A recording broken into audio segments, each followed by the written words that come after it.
आप सभी का स्वागत है। आज हम क्लास 11th हिस्ट्री सब्जेक्ट से संबंधित इम्पोर्टेंट क्वेश्चंस लेकर आए हैं और ये इम्पोर्टेंट क्वेश्चन आपकी जो परीक्षा के लिए भी बहुत ही इम्पोर्टेंट है। तो फर्स्ट क्वेश्चन है, कलीला व दिमना किस भारतीय ग्रंथ का अरबी अनुवाद है?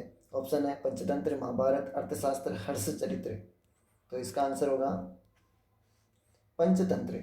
तो कलीला व दिमना जो पुस्तक थी या भारतीय ग्रंथ है, सॉरी, जो कलीला व दिमना किस भारतीय ग्रंथ का अरबी अनुवाद है? तो आपको बताना पंचतंत्र का। जो पंचतंत्र जो पुस्तक है उसके रचयिता थे विष्णु शर्मा।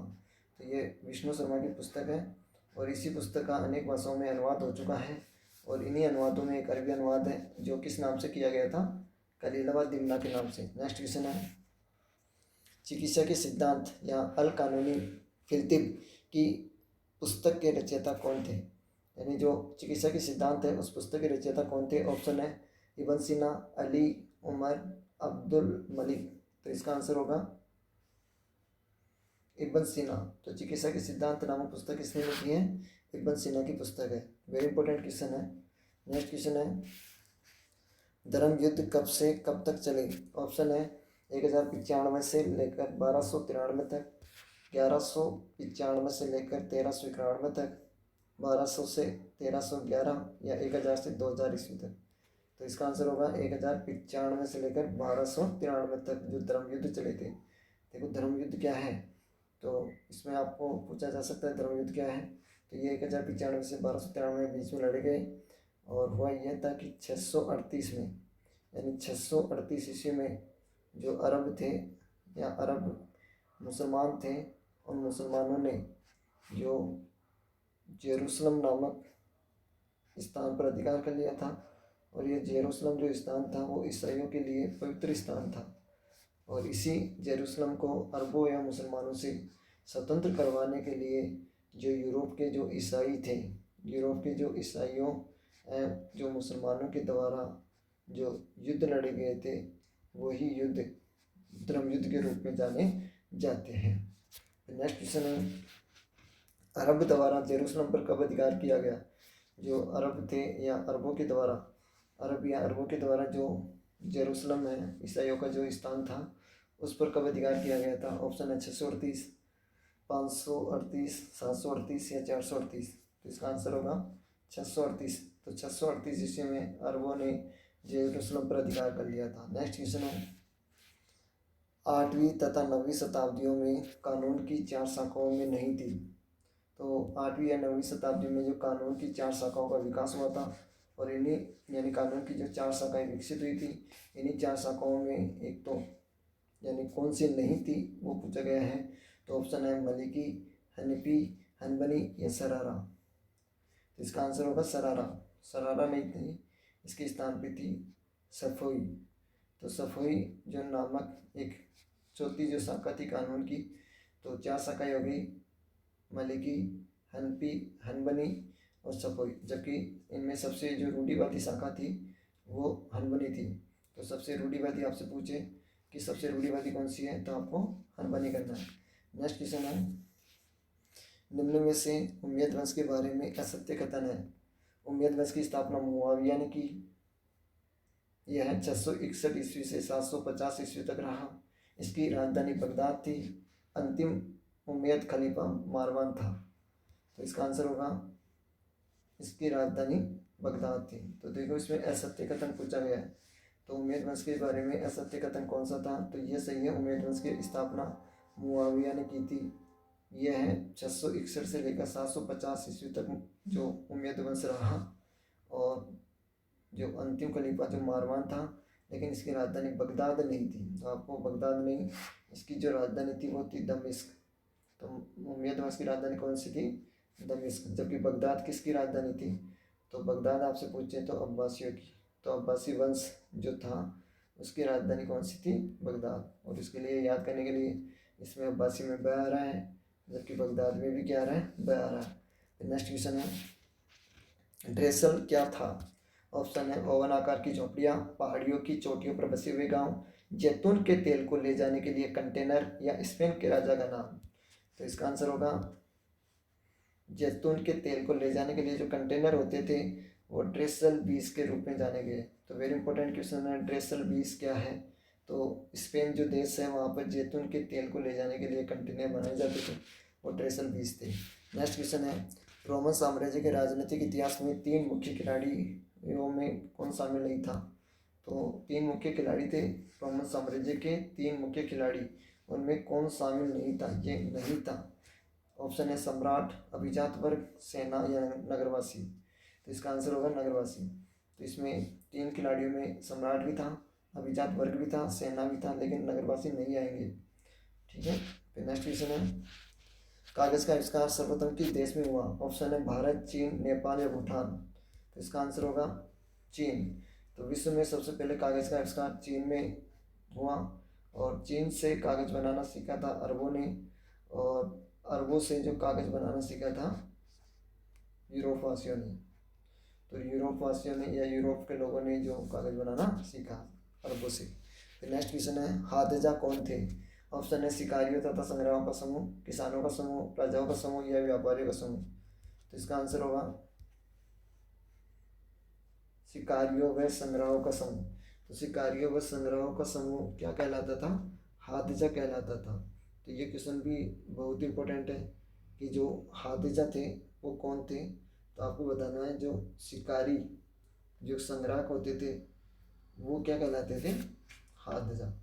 और यहीं पर एक क्वेश्चन और आ सकता है, भाई जो हादजा के जो लोग थे वो कहाँ पर निवास करते थे? तो इसका आपको याद रखना है, ये जो हादजा के लोग थे ये लेक जो लेक इयासी नामक जो खारे पानी की झील थी, उसी झील के आसपास में बसे होते थे। और एक प्रकार से शिकारी व संग्राहक थे जो जानवरों का शिकार करते थे, लेकिन एक जानवर का ये शिकार नहीं करते थे। उसका कौन सा जानवर था? वो हाथी। तो हाथी का शिकार ये नहीं करते थे। नेक्स्ट क्वेश्चन है, प्राइमेट्स क्या थे? ऑप्शन है स्तनपायी प्राणियों का समूह, पशुपालकों का समूह, पढ़ने वाले मानव का समूह या किसानों का समूह। तो इसका ऑप्शन है स्तनपायी प्राणियों का समूह, जो प्राइमेट्स कहलाते थे। नेक्स्ट क्वेश्चन है, ऑस्ट्रेलोपिथेकस से क्या अभिप्राय है? ऑप्शन है दक्षिणी वानर, जंगली बैल, आदिमानव या आदमी। तो इसका आंसर है दक्षिणी वानर। तो देखो ऑस्ट्रेलोपिथेकस है, वेरी इंपॉर्टेंट क्वेश्चन है, ये 2 शब्दों से मिलकर बना है ऑस्ट्रेलोपिथेकस। ऑस्ट्रेलो जो लैटिन भाषा का शब्द है जिसका अर्थ होता है दक्षिणी, और पिथिकस जो यूनानी पुर्तगाली शब्द है जिसका अर्थ होता है वानर। इस प्रकार से ये 2 शब्दों से मिलकर बना है, तो इसका अर्थ होता है दक्षिणी वानर। तो ऑस्ट्रेलोपिथेकस का अर्थ क्या होता है? दक्षिणी वानर। नेक्स्ट क्वेश्चन है, मेसोपोटामिया के लोग अपने नगरों पर बहुत अधिक गर्व करते थे, यह किस महाकाव्य से ज्ञात होता है? ऑप्शन है बाइबल, गिलगेमिस, ओल्ड टेस्टामेंट या शाहनामा। तो वेरी इंपॉर्टेंट क्वेश्चन है ये भी। मेसोपोटामिया के जो लोग थे वो अपने नगरों पर जो अधिक गर्व महसूस करते थे, ये जो जानकारी गिलगमेश महाकाव्य से पता चलती है। और ये जो महाकाव्य 12 पट्टियों पर लिखा हुआ है, तो 12 पट्टियों पर लिखा हुआ महाकाव्य है। तो ये भी इम्पोर्टेंट क्वेश्चन है, 12 पट्टियाँ। तो 12 पट्टी का ऊपर लिखा हुआ है महाकाव्य। ठीक है। और यहाँ पर जो गिलगमेश जो था एक पूर्व नगर का राजा था, और ये जब इसका जो मित्र खत्म हो यानी मृत्यु हो जाती है, तो ये अमर तत्व की प्राप्त करने के लिए यानी जो खोज के लिए निकल पड़ता है। और काफ़ी समुद्र की यात्राएं, काफ़ी लंबी यात्राएं करने के बाद में जब परेशान होकर वापस अपने नगर लौटता है, तो इसी उरुप नगर को देखकर उसके लगता है भाई ये नगर मेरे द्वारा बसा है। तो इस प्रकार ये इन नगरों पर गर्व महसूस करते हैं। तो ये जानकारी गिलगमेश से मिलती है। फिर नेक्स्ट क्वेश्चन है, कुरान शरीफ किस भाषा में रचित है? ऑप्शन है उर्दू, फारसी, अरबी या संस्कृत। तो वेरी इंपॉर्टेंट क्वेश्चन है।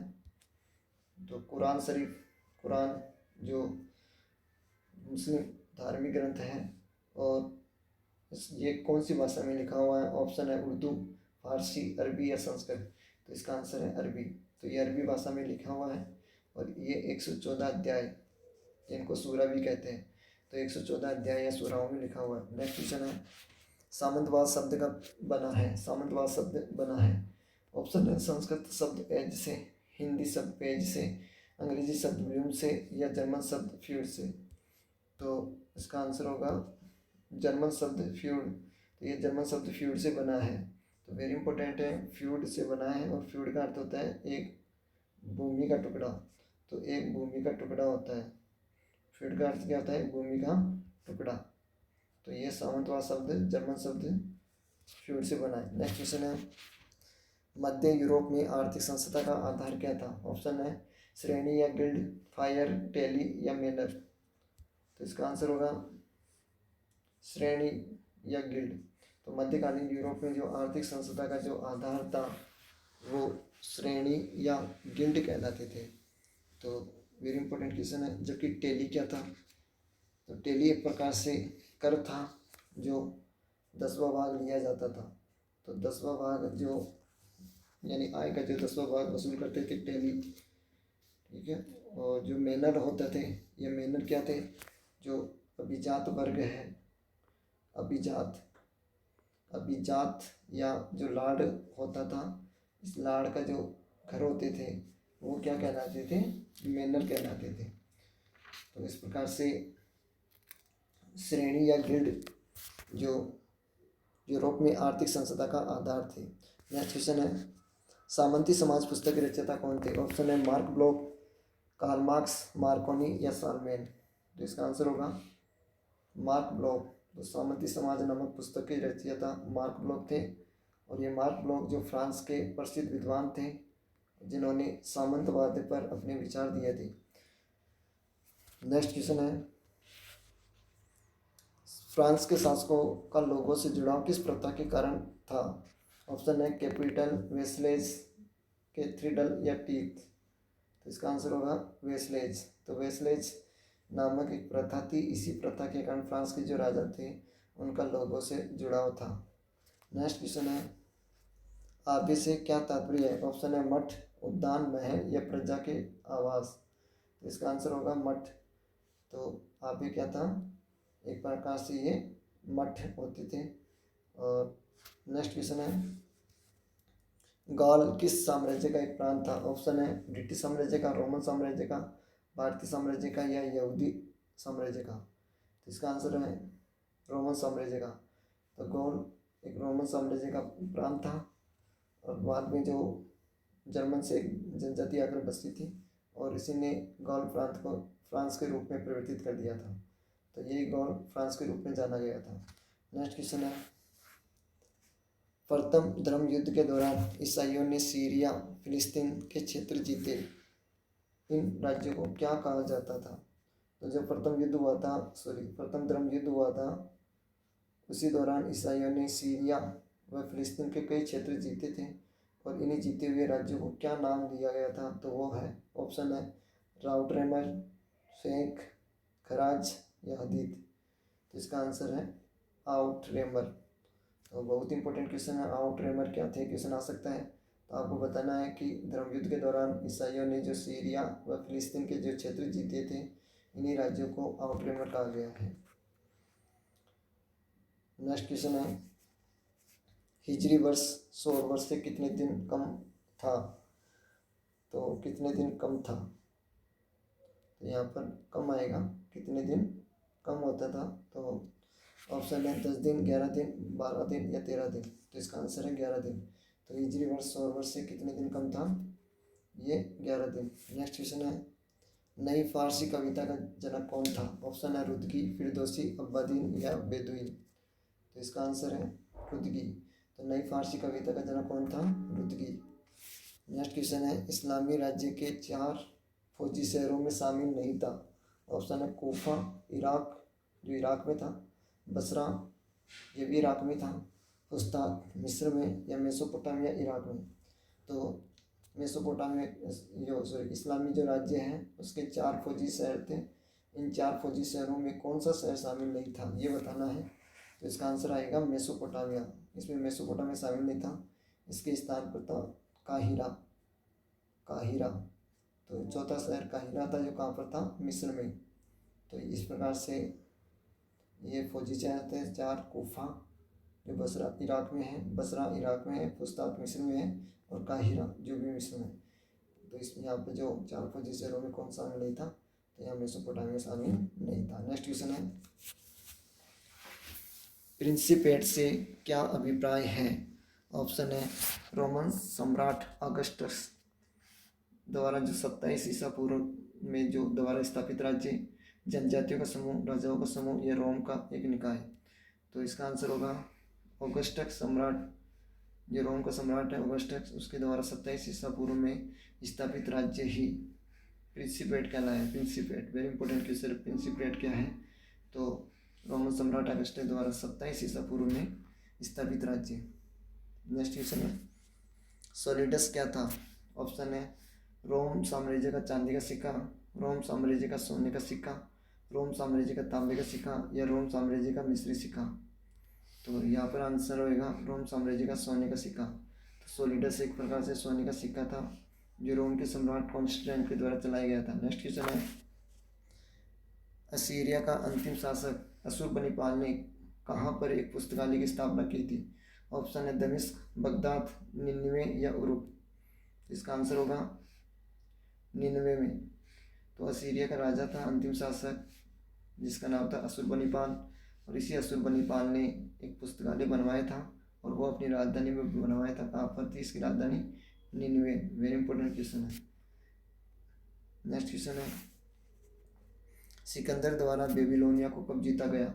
ऑप्शन है 331 ईसा पूर्व, 232 ईसा पूर्व, 333 ईसा पूर्व, या 334 ईसा पूर्व। तो इसका आंसर होगा 331 ईसा पूर्व में सिकंदर ने बेबीलोनिया को जीत लिया था। नेक्स्ट क्वेश्चन है, क्लियोपेट्रा कहाँ की रानी थी? ऑप्शन है मिस्र की, रोम की, इराक की, या मेसोपोटामिया की। तो इसका आंसर है मिस्र की। तो क्लियोपेट्रा कहाँ की रानी थी? मिस्र की रानी। नेक्स्ट क्वेश्चन है, पैगंबर मोहम्मद साहब से संबंधित कौन सा कथन असत्य है? ऑप्शन है इनका जन्म 570 ईस्वी में मक्का में हुआ, ये कुवैत कबीले से संबंधित अरबी थे, इन्होंने खदीजा नामक विधवा स्त्री से विवाह किया, या 612 में मक्का से मदीना की यात्रा की। तो आपको इसमें असत्य कथन बताना है। तो असत्य कथन यह है 612 में मक्का से मदीना की यात्रा की। तो इन्होंने 612 में नहीं की थी, इन्होंने 622 में मक्का से मदीना की यात्रा की थी, जबकि 612 में इन्होंने स्वयं को खुदा का संदेशवाहक या रसूल घोषित किया था। तो खुदा का संदेशवाहक कब घोषित किया था? ये 612 में, और 622 में मक्का से मदीना की यात्रा की थी। नेक्स्ट क्वेश्चन, तो देखो ये सभी अपने वस्तुनिष्ठ क्वेश्चन थे। इसके बाद में आपके जो बड़े क्वेश्चन हैं उनके बारे में थोड़ा देख लेते हैं, क्योंकि आपके जो लघुरात्मक क्वेश्चन व निबंधात्मक क्वेश्चन जो आएंगे उसमें जो इम्पोर्टेंट क्वेश्चन है वो मैं आपको बता देता हूँ। तो देखो इसमें मानव का विकास कर्मिक रूप से हुआ, तो स्पष्ट कीजिए। यानी इस क्वेश्चन में आपको बताना है कि जो मानव था उसका विकास एक कर्मिक रूप में हुआ, इसको स्पष्ट कीजिए। तो वैज्ञानिकों के अनुसार जो मानव विकास कर्मिक रूप से ही हुआ था, यानी मानव का विकास कर्मिक रूप से, भाई 1 2 3 इस प्रकार से क्रम के रूप में हुआ है। और इस बात का प्रमाण हमें मानव की प्रजातियों की जीवाश्मों से मिलता है। और इसमें विशेष जो चार्ल्स डार्विन की जो पुस्तक है, ये जरूर याद कर लेना। चार्ल्स डार्विन की जो पुस्तक का नाम था on the origin of species. इसी पुस्तक से पता चलता है कि मानव का विकास बहुत समय पहले जानवरों के से कर्मिक रूप में हुआ था। तो ये मानव के विकास के कर्मिक रूप को स्पष्ट करती है चार्ल्स डार्विन की पुस्तक on the origin of species. Next question है, प्राइमेट्स के बारे में आप क्या जानते हैं? इनकी विशेषताएं बताइए। तो जो प्राइमेट्स हैं उनके बारे में देखना है। तो देखो वेरी इंपॉर्टेंट है ये भी प्राइमेट्स। तो प्राइमेट्स होते क्या है कि लगभग 360 लाख वर्ष पहले एशिया व अफ्रीका में जो स्तनपायी प्राणियों की एक प्रजाति आई थी, स्तनपायी प्राणियों को नामक एक प्राइमेट श्रेणी का उद्भव हुआ। और यही प्राइमेट स्तनपायी प्राणियों के एक बहुत बड़े समूह के अंतर्गत उप समूह था। तो इनकी कई विशेषताएं थी, प्राइमेट्स की विशेषताएं याद कर लेना। इसमें एक तो है इनके शरीर पर बाल होते थे, पैदा होने पर बच्चा अपेक्षाकृत लंबे समय तक माता के गर्भ में पलता था, माताओं में बच्चों को दूध पिलाने के लिए ग्रंथियाँ होती थी, प्राइमेट्स के दांत भिन्न भिन्न प्रकार के होते थे और इनमें अपने शरीर का तापमान स्थिर रखने वाली क्षमता भी होती थी। तो ये प्राइमेट्स की विशेषताएं हैं कि इनके शरीर पर बाल होते हैं। पैदा होने पर बच्चा अपेक्षाकृत लंबे समय तक माता के गर्भ में पलता है। बच्चों यानी माताओं में बच्चों को दूध पिलाने के लिए ग्रंथियाँ होती हैं। और प्राइमेट्स जो प्राणी होते हैं उनके दांत भिन्न भिन्न प्रकार के होते हैं और इनमें इनके शरीर में जो तापमान स्थिर रखने की क्षमता होती है। नेक्स्ट क्वेश्चन है, होमिनिड व होमिनाइड में अंतर क्या है? तो ये क्वेश्चन भी इम्पोर्टेंट है। देखो, होमिनिड और होमिनाइड, तो इन दोनों में जो मुख्य अंतर है कि होमिनाइड है इसका मस्तिष्क है वो होमिनिड की तुलना में छोटा होता है। यानी होमोनाइड के जो मस्तिष्क का आकार होमिनिड की तुलना में क्या होता है? छोटा होता है। जबकि होमोनाइड चौपाई होते हैं, ये चारों पैरों के बल चलते हैं, परंतु इनके शरीर का अगला हिस्सा और अगले दोनों पैर लचकदार होते हैं। तो होमिनिड सीधे खड़े होकर पिछले दो पैरों से चलता है। तो सीधे खड़े होकर चलने वाला होता है कौन? होमिनिड। और जो होमिनिड होता है उनका जो मस्तिष्क है वो बड़ा होता है, जबकि होमोनाइड है उनका मस्तिष्क छोटा होता है। होमिनिड के साथ विशेष प्रकार के यानी होमिनिड हैं उनके हाथ विशेष प्रकार के होते हैं। होमिनिड जो है मानव, उनके हाथ विशेष प्रकार के होते हैं जिससे वे औजार बना सकते हैं और उनका प्रयोग कर सकते हैं। तो इस प्रकार, और जबकि होमोनाइडों में हाथों की संरचना ऐसी नहीं होती है। तो ये क्वेश्चन भी इम्पोर्टेंट है, होमिनिड और होमिनाइड में क्या अंतर है। नेक्स्ट क्वेश्चन है, होमिनिडों की प्रमुख विशेषताओं का विवेचन कीजिए। तो वही है, इसमें होमिनिड जो मानव है उसकी विशेषता भी अभी हम देखे थे कि जो इसका जो मस्तिष्क है वो बड़ा होता है, ये सीधे दो पैरों के बल खड़ा सकता है, इसमें हाथों में औजार बनाने की क्षमता होती है। तो वही बात है इसमें। तो देखो, इसमें होमिनिड या होमिनाइड मानव परिवार के सदस्य होते हैं और इसमें विशेष इनके मस्तिष्क का आकार बड़ा होता है। इनके मस्तिष्क का आकार बड़ा होता है, वेरी इंपॉर्टेंट। और इनके पैरों के बल सीधा खड़े होने की क्षमता होती है, दोनों पैरों के बल चल भी सकते हैं और इनके हाथों की बनावट ऐसी होती है जिनसे औजार बना सकते हैं। ये इनकी विशेषता है। नेक्स्ट क्वेश्चन है, ऑस्ट्रेलोपिथिकस से क्या अभिप्राय है? तो वेरी इंपॉर्टेंट क्वेश्चन ऑस्ट्रेलोपिथिकस है। जो ऑस्ट्रेलोकस और जो ऑस्ट्रेलोपिथिकस शब्दों से मिलकर बना है। तो ये लैटिन भाषा के, देखो लैटिन भाषा के एक शब्द ऑस्टर, जबकि जिसका अर्थ होता है दक्षिणी, और यूनानी भाषा का पिथिकस से बना है अर्थात वानर। तो इस प्रकार से ये दो भाषाओं के शब्द हैं, यूनानी भाषा और लैटिन। तो लैटिन भाषा ऑस्ट्रेलियानी दक्षिणी, यूनानी भाषा पिथिकस जिसका अर्थ होता है वानर। इस प्रकार ये इसका अर्थ निकलता है दक्षिणी वानर। तो दक्षिणी वानर, और इसमें वानर के ही गुण पाए गए हैं। होमो की तुलना में जो इसका मस्तिष्क है वो छोटा होता था। इनके जो दांत होमो की तुलना में बड़े होते थे। हाथों की दक्षता सीमित होती थी। ये बातें ऑस्ट्रेलोपिथिकस के लिए। नेक्स्ट है, होमो के बारे में आप क्या जानते हैं? ये भी क्वेश्चन इंपॉर्टेंट है। तो देखो, होमो लैटिन भाषा का शब्द है। होमो लैटिन भाषा का शब्द है जिसका अर्थ होता है आदमी, जिसमें पुरुष और स्त्री दोनों शामिल आते हैं।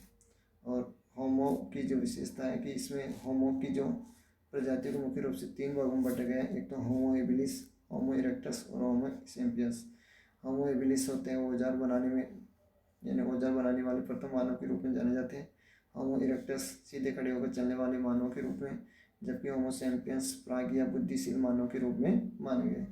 तो ये भी इम्पोर्टेंट क्वेश्चन है। और होमो एबिलिस के जीवाश्म इथोपिया में जो होमो और तंजानिया में ओल्ड वई गोर्ज से प्राप्त हुई।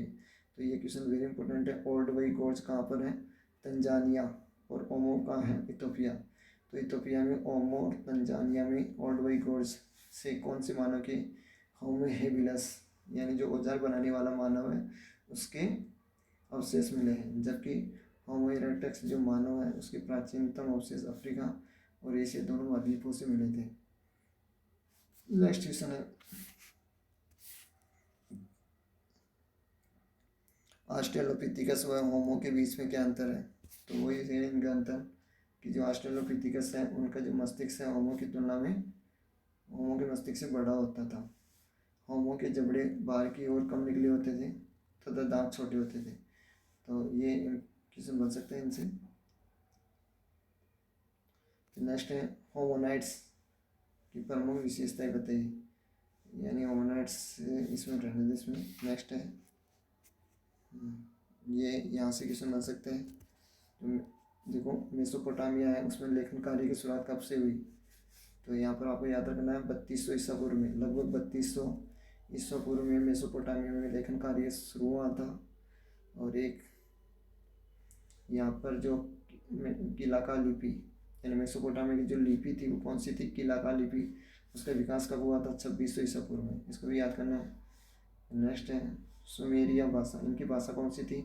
सुमेरियन भाषा थी, जिसका स्थान किस भाषा ने ले लिया था? अगती भाषा ने। और कब लिया था? 2400 में।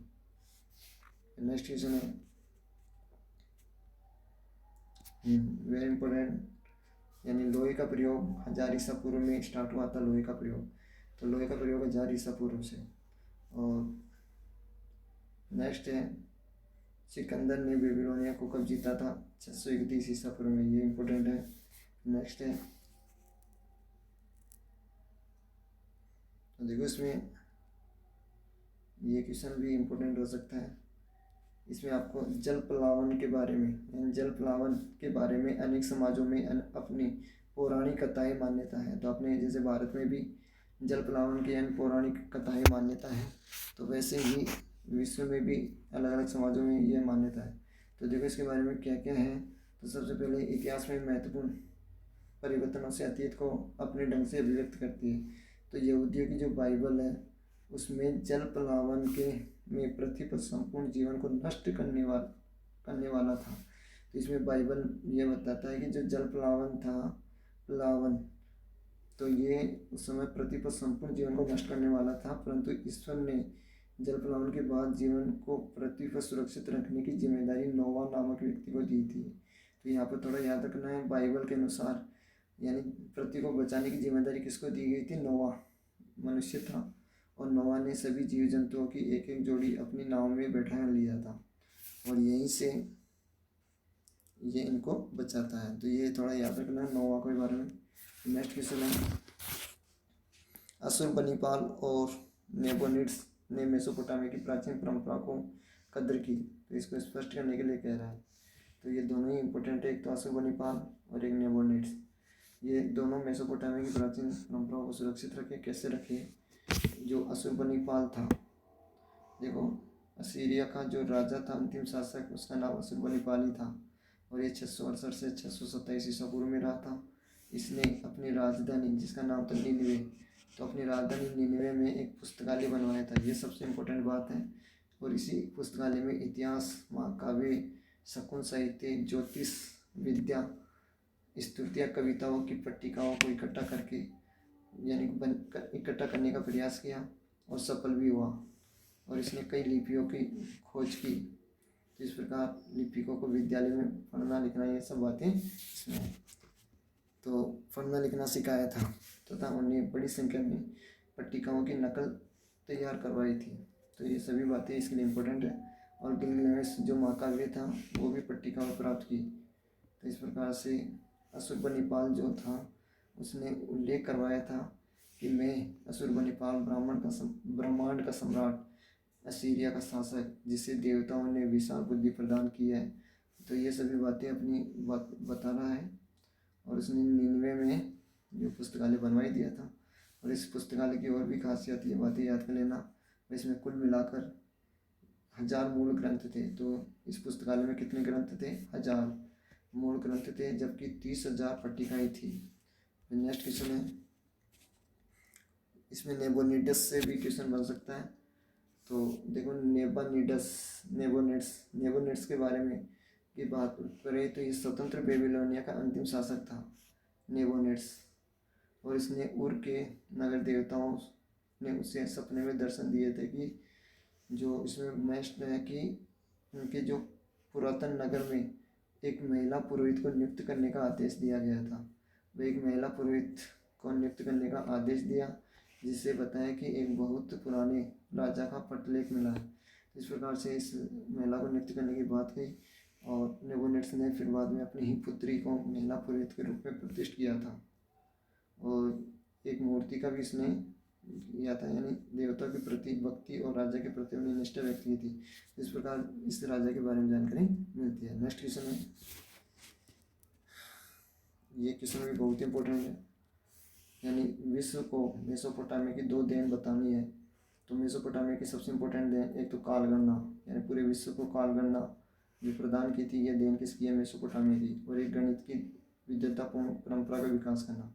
दोनों क्वेश्चन इंपॉर्टेंट है इसमें, वेरी इंपॉर्टेंट। फिर है हौज किसे कहा जाता था? तो हौज एक प्रकार से वो गड्ढा होता था और इस गड्ढे में जो बरसात का पानी या मल इकट्ठा होता था, हौज। इनम्मा कौन थी? तो इनम्मा मेसोपोटामिया की प्रेम व युद्ध की देवी थी। नेक्स्ट क्वेश्चन है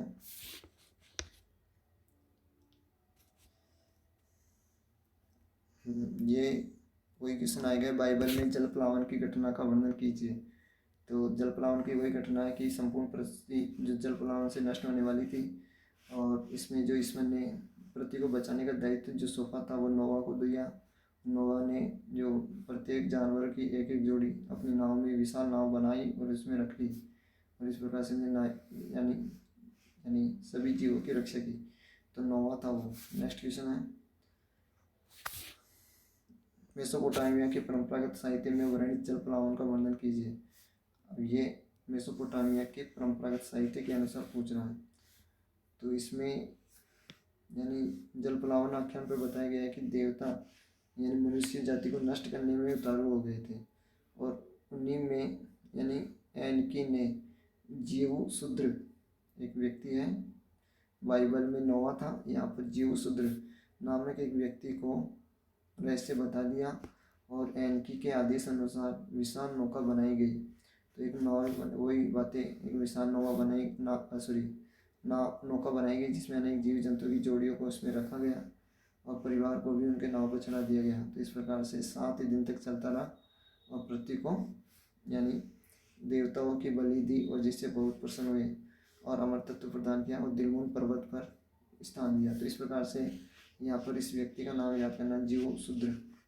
मेसोपोटामिया के अगर परंपरा लेखक के अनुसार तो जीव शूद्र, और बाइबल के अनुसार पूछे तो नोवा। बाइबल के अनुसार कौन था? नोवा। तो ये दोनों अलग अलग है। नेक्स्ट क्वेश्चन है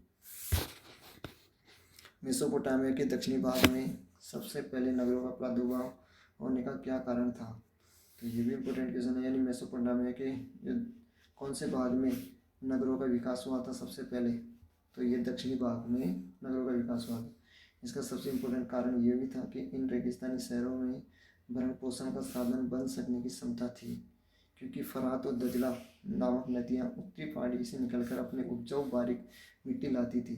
तो ये सब दजला और फरात नदियों की वजह से हुआ, क्योंकि वो उपजाऊ मिट्टी यहाँ लाती थी, और यहाँ पानी की सिंचाई खेतों में ले जाया जाता था। उपजाऊ मिट्टी होने के कारण ये शहरी जीवन बनने की संभावना थी।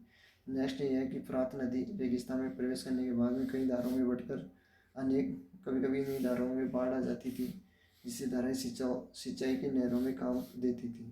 तो ये सब बातें उसको यानी रेगिस्तान को शहर बनने में इम्पोर्टेंट रही। फिर नेक्स्ट क्वेश्चन है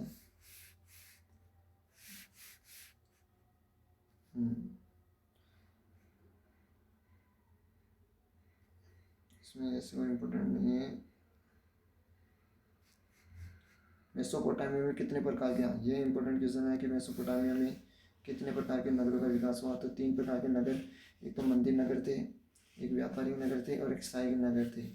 तो पहले प्रकार के नगर मंदिर नगर ही थे, जहाँ पहले मंदिरों की स्थापना हुई, फिर उसके बाद इर्द गिर्द लोग बसते चले गए, और उरुक सबसे पुराना मंदिर नगर था। तो सबसे पुराना नगर मेसोपोटामिया का कौन सा था? उरुक। इसके बाद में व्यापारिक नगर बने, तो कुछ नगरों का व्यापारिक नगरों के रूप में विकास हुआ था। फिर इसके बाद में शाही नगर आए। फिर शाही नगर जो सत्ता का केंद्र थे, राजधानियाँ थी, वो शाही नगर कहलाई। नेक्स्ट क्वेश्चन है वार का सिख मेसोपोटामिया की मूर्तिकला का एक विश्व प्रसिद्ध नमूना है। तो ये थोड़ा सा आपको देखना है।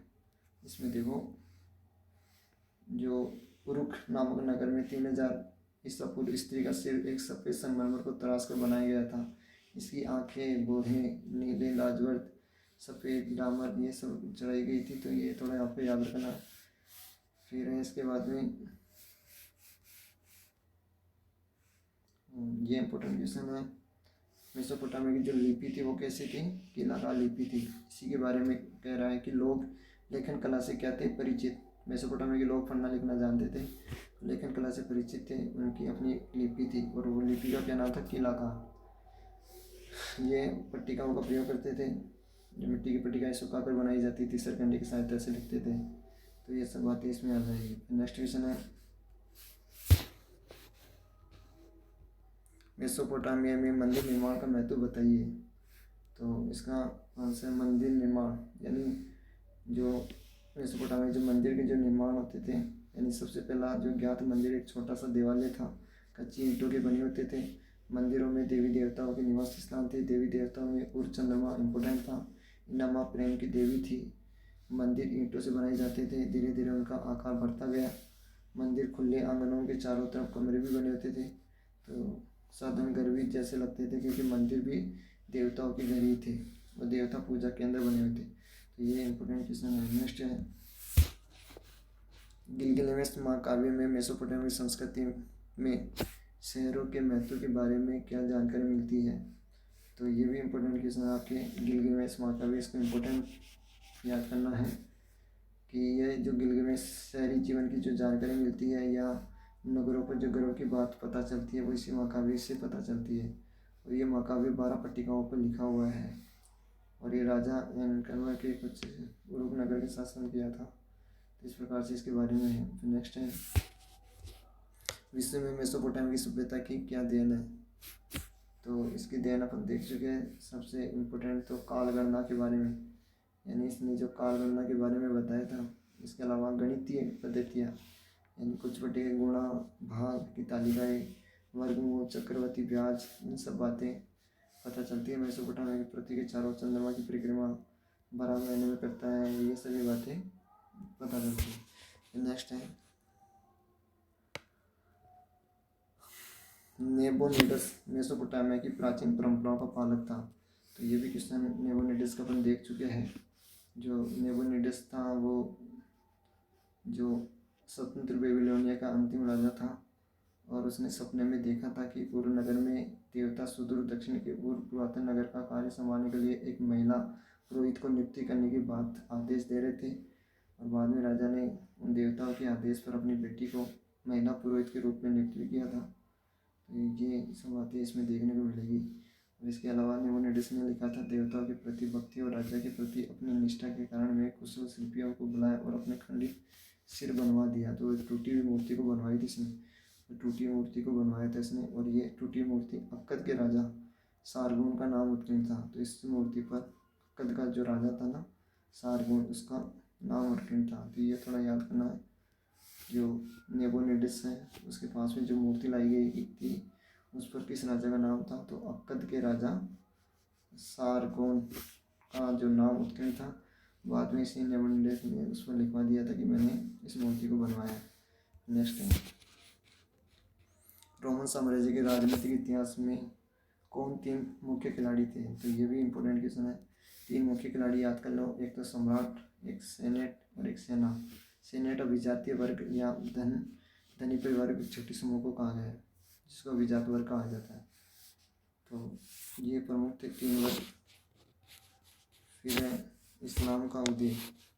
तो इस्लाम जो इम्पोर्टेंट है, देखो 612 से 632 तक पैगम्बर मोहम्मद साहब ईश्वर जो रहे। और यहाँ पर विशेष इन्होंने मक्का से मदीना की यात्रा भी की थी। और ये कुरैश कबीले के थे। कौन से? कुरैश कबीले के थे। मक्का में रहते थे, बाद में मक्का छोड़कर मदीना गए थे 622 में। वहाँ पर काबा भी था। काबा की आकृति पूछी जा सकती है, काबा की आकृति कैसी थी। तो आपको याद करना है घनाकार। काबा की आकृति घनाकार थी और ये यहाँ भूत रहते थे। नेक्स्ट है, पैगम्बर मोहम्मद साहब ने स्वयं को खुदा का संदेश कब घोषित किया था। यानी स्वयं को खुदा का संदेश घोषित किया था 612 में। ठीक है। इसके बाद में नेक्स्ट क्वेश्चन है, पैगम्बर मोहम्मद द्वारा मदीना कूच करना, यानी 622 में गया था। मक्का छोड़कर मदीना कब गए थे? 622 में। तो इसी की याद में मुस्लिम कैलेंडर हिजरी सन की शुरुआत हुई थी 622 में। नेक्स्ट क्वेश्चन है, मक्का पर विजय। यहाँ पर जब पैगम्बर मोहम्मद साहब की मृत्यु हो गई थी 632 में, 632 में पैगम्बर मोहम्मद साहब की मृत्यु के बाद में जो इनके जो अनुयायी थे, यानी 4 खलीफा जो प्रमुख माने गए हैं। एक तो प्रथम खलीफा अबू बकर, दूसरा उमर, तीसरा उस्मान और अली। तो इस प्रकार 4 खलीफाओं ने नेतृत्व किया बाद में। और जो अली था, अली और जो इनमें यानी 2 गुटों में बट गया था। अली के समय 2 गुटों के रूप में बट गया था। बाद में अली के बाद में मुआविया ने उमैयद वंश की स्थापना की थी। तो उमैयद वंश का संस्थापक कौन था? मुआविया।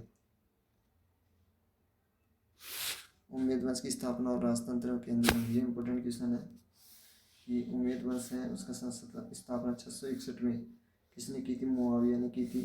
750 तक चला था और अपनी राजधानी दमिश्क को बनाई थी। तो 90 वर्ष तक रहा था। उमैयद वंश कब से कितने वर्ष रहा? 90 वर्ष। नेक्स्ट क्वेश्चन है अब्बासी क्रांति के बारे में। देखो अब्बासी क्रांति क्या है, ये इंपॉर्टेंट है। अब्बासी थे कौन? ये जो पैगम्बर मोहम्मद साहब उनके चाचा अब्बास के वंशज थे अब्बासी। तो अब्बासियों ने 785 ईस्वी में उमैयद वंश के शासन को समाप्त कर दिया और उनके स्थान पर अब्बासी वंश की स्थापना की। तो अब्बासियों ने अपनी राजधानी बगदाद को बनाई थी और अब्बासी मोहम्मद साहब के चाचा अब्बास के वंशज थे। फिर नेक्स्ट क्वेश्चन है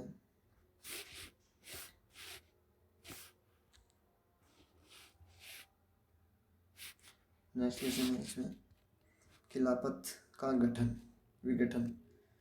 तो इसमें कोई मोस्ट नहीं है। तुर्की सल्तनत का उदय, यानी तुर्की जो सल्तनत थी इसकी स्थापना 10वीं 11वीं सदी में हुई थी। और धर्म युद्ध, ये इंपॉर्टेंट क्वेश्चन है। धर्म युद्ध ये पहले देख चुके हैं। जेरूसलम को लेकर लड़ रहे थे। जेरूसलम ईसाइयों का ये प्रमुख धार्मिक स्थल था और ये 1095 से 1291 तक हुए थे।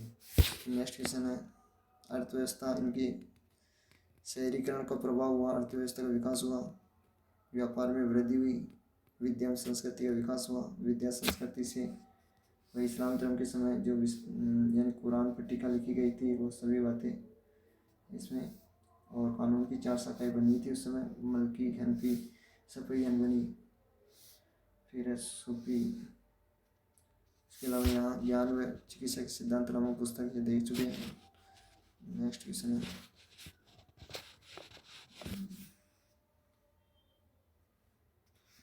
तो यहाँ से थोड़ा याद रखना, एक तो धर्म युद्ध किन के बीच में हुआ था ये देख चुके हैं, ईसाइयों व मुसलमानों के बीच में। नेक्स्ट है